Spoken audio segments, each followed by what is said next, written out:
berjalan dengan baik, berjalan dengan aman, dan mari kita bersama-sama menikmati wayang ini, karena inti dari wayang ini nanti kalau kita pahami filosofisnya tinggi. Jadi kalau kita untuk pakai pegangan walaupun tidak ada gamelannya, filosofisnya tinggi ya Pak ya.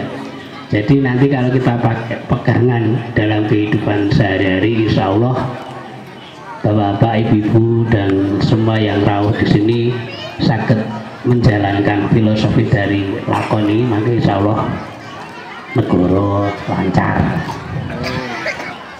Saya kira itu yang saya sampaikan, dan saya di sini juga sekaligus memberikan satu apresiasi kepada panitia karena saya disuruh memberi